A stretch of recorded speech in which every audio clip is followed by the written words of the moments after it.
How's it, guys? This is Dayvy FPL and welcome back to the Fantasy Premier League video here on my channel. Now, I know you guys are probably ecstatic at hearing my voice again, and I'm pretty ecstatic about the launch of FPL, which is exactly what this video is going to be about. We're going to be talking about the ultimate guide to hashtag Project Restart. Project Restart, the restart of the Premier League. That's kind of the nickname they've given to it, so I thought I would just tag along with that kind of name. We're going to be talking about this FPL season, the launch of FPL finally, as well as how you guys are going to be approaching the end of the season so that it can hopefully give us an end to remember. I think there's going to be a lot of great fixtures, a lot of great strategies to go through, and I'm pretty sure that we're going to have an outstanding end to the season as we usually do. So let's get right on into the video. So if you don't know, or maybe have been living under a rock, but I will excuse you for a little bit, as FPL was only launched a couple of hours ago, but FPL is back and it's here to stay. So the main takeaways from the launch of FPL is that there are now unlimited transfers. Yes, I know there's probably going to be a lot of comments down below with you guys debating on whether you wanted unlimited transfers or not, whether you think it's an advantage or a disadvantage, but that's what FPL kind of decided, so you got to kind of stick with it and you got to kind of adjust your team to it. So unlimited transfers, you can basically have a free wildcard before that Game Week 30 deadline. The other thing they did add is it's now called Game Week 30 Plus.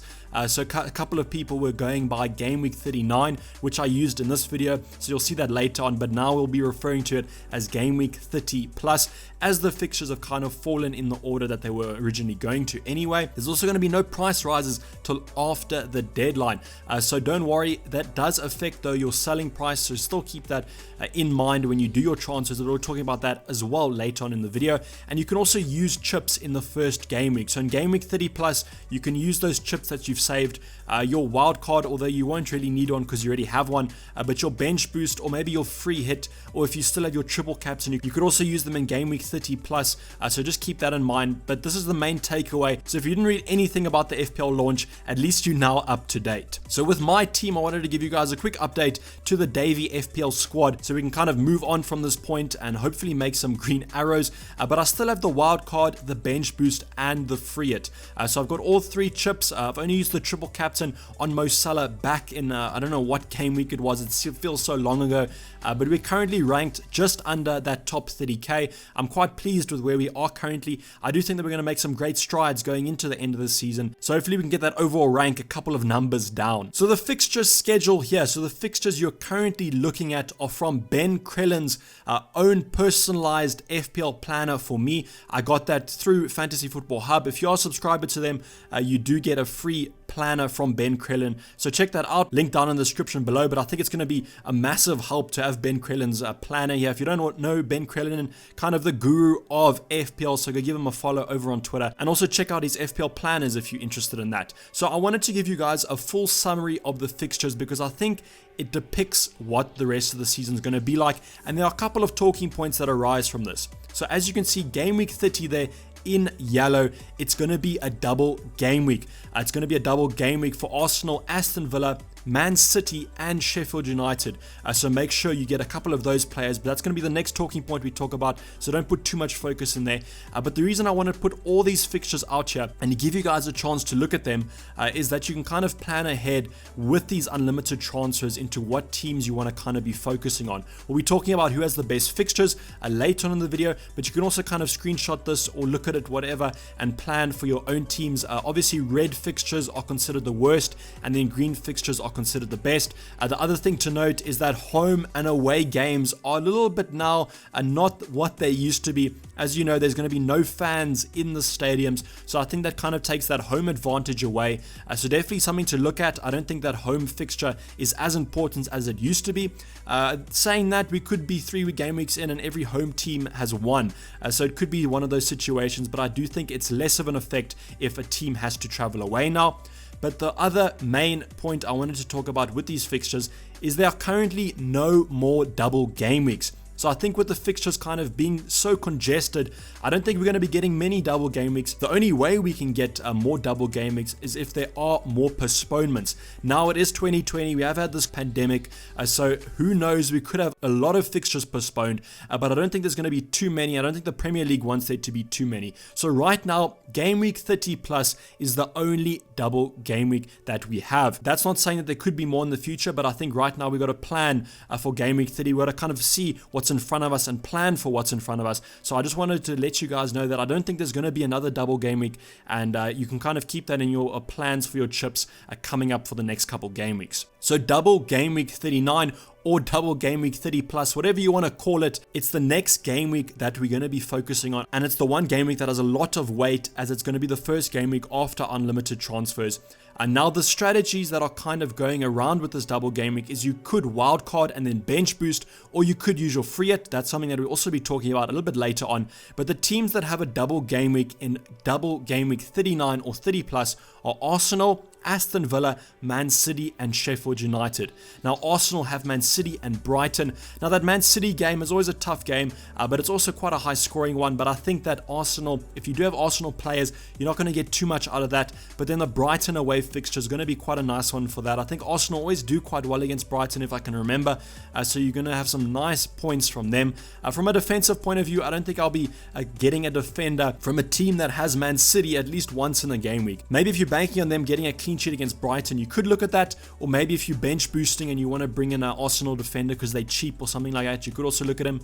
Aston Villa, Sheffield United and Chelsea, both home fixtures, although as I said, I don't think there's too much weight to a home fixture anymore. Now Aston Villa, the interesting thing about them is they are fighting relegation at the moment, so I really do think they're going to have to come out the gates absolutely flaming, so they can get some results and hopefully secure staying in the Premier League for next season. But Sheffield United, tough fixture, and then Chelsea. I think Chelsea from a defensive point of view, if I can remember correctly, in the past they haven't been that great defensively, but I don't think we can be judging a team on the stats from the first half of the season after all that's happened. But I do think I'd be looking a little bit more away from Aston Villa. I think they're going to be the team that's the less likely that I do own their players going into double game week 30 plus. Man City, Arsenal and Burnley. I think that's going to be a great fixture. The only problem with Man City, there's always that rotation risk, especially now with all those substitutes that a team can now make. I think that there's going to be quite a lot of rotation there, but I do think you kind of have to take that chance on Man City. They have such a high ceiling that they basically bound to get some points if you choose the right player. So Arsenal, great fixture. Burnley as well. I think they can get attacking returns from both of these.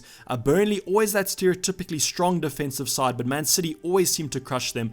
So I do think I'm going to have a couple of Man City players if I do kind of free it or use my wild card for game week 30 plus. Sheffield United, the kind of underrated double game week. I definitely think they have the two best fixtures out of all these sides, Aston Villa and Newcastle. They're both away fixtures, but as I said, not too much weight to that. Newcastle, defensively, I think it's going to be quite a boring game. If I have to give you my prediction right now, it would probably be a nice 0-0. Imagine starting off your first game week with a lovely 0-0. That's going to be quite an interesting watch there. But against Aston Villa, I do think they'll get a win there. And Sheffield United, if they can kind of rebound on this form that they've had in the first half of the season, they're going to be doing really well in this last half. So the nice thing about them is Sheffield United players are quite cheap. So if you're looking at using that bench boost, you can also kind of fill your bench with some low budget options that still have some nice point scoring potential. So talking about the bench boost, for chip strategies going into game week 30, I think because it's the only game week that is going to be a double, and I think that's going to stay for the remainder of the season unless something miraculous happens. I do think if you have a chip, you should be using it in game week 30 plus. I currently am looking at using the bench boost just because I think a double game week is the perfect game week to use a bench boost on, and especially because we have a wild card before. You can wild card and bench boost. Those of you who know me and know my FPL strategy, that is basically my combination, is wild carding into a bench boost. It's just basically the best way to get points and secure points and to know that a player is going to be playing. Obviously there is that speculation where you don't even know the starting lineups yet, but maybe we'll get some news from the managers and press conferences before, and hopefully that'll kind of put some rumors to bed and give us a better indication of who's going to be playing. Other strategies you could be using, maybe a triple captain on a Man City player. I think that's probably going to be your best option. And in terms of free it, which we'll be talking about right now, is should you free it in Game Week 30 plus? So I've depicted a team here, Manchester United, because I do think they're not the only team that this kind of relies on, but I do think they're probably the most popular team that this kind of logic relies on. So the whole debate about should you free it or not is, if you look at Game Week 30 plus, Tottenham away, not the best fixture. I think Man United still could get a result there, and those players could still get points. But if you're looking at that Game Week 30 plus fixtures, you're probably going to want a lot more double Game Week players, and I think that means you're going to be neglecting the United players. But then after that fixture, look at those lovely green fixtures there. I think that Manchester United probably have some of the best fixtures for the remainder of the season. So the logic is that you kind of have those United players in that you've brought in from the past. Maybe you've been making your transfers over this pandemic, and you've built up a nice squad of Manchester United players. So then you free it in Game Week 30, double up or triple up on those double Game Week players, and then in Game Week 31, you simply revert back to that pre-Game Week 30 team with those United players, and then you kind of go on from there. The obvious downside to that is maybe you want to make more transfers than you are able to, and you're not able to kind of make the use of this unlimited transfer wildcard that we've been given. But if your team's kind of shaped up as you like it, and post Game Week 30 you're perfectly happy with it, I do think that there is merit to kind of using your free it in Game Week 30. Obviously, just make sure your team is set up, and maybe later in the game weeks you'd want to use your free it, so now you can't. But I do think it's a very situational thing, and I don't think you have to be scared of not capitalizing on these unlimited transfers, and I think that free it definitely has a place if your team needs it. So the last team I want to talk about, we'll be talking about the fixtures more in depth when I do a wildcard draft for you guys, but right now I think a team that you should be looking at is Wolves. I mean, look at those lovely green fixtures, and it's not the fact that they're green fixtures, it's they really nice green fixtures. I mean, West Ham, Bournemouth, Aston Villa, those are great fixtures in my eyes. So I do think Wolves is someone that you should be looking at. If you can remember, the likes of Jimenez and Jota were hitting form before this pandemic, so hopefully they can kind of build on that and score a lot of goals for us. The defenders were also looking great, some nice budget options if you want to look at them, but I do think Wolves and Manchester United should be in your eyes when you are making your transfers. So the last thing I want to leave you with is do not rush. Now I know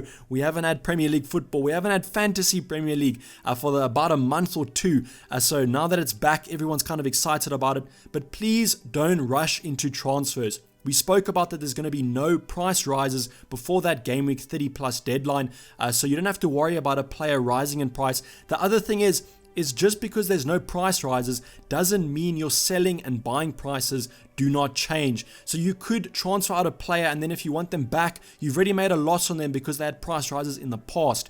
So just make sure 100% that you want that player out before taking them out. The other thing to note is going to be a lot of friendlies, a lot of matches behind closed doors where there could be injuries. So just keep your eyes on that one. And as I said, there's no reason to rush as there's no price rises. But that doesn't mean that you don't have to think about your team. And I'm glad you guys are thinking about them. And I'm overall excited for this upcoming Premier League season.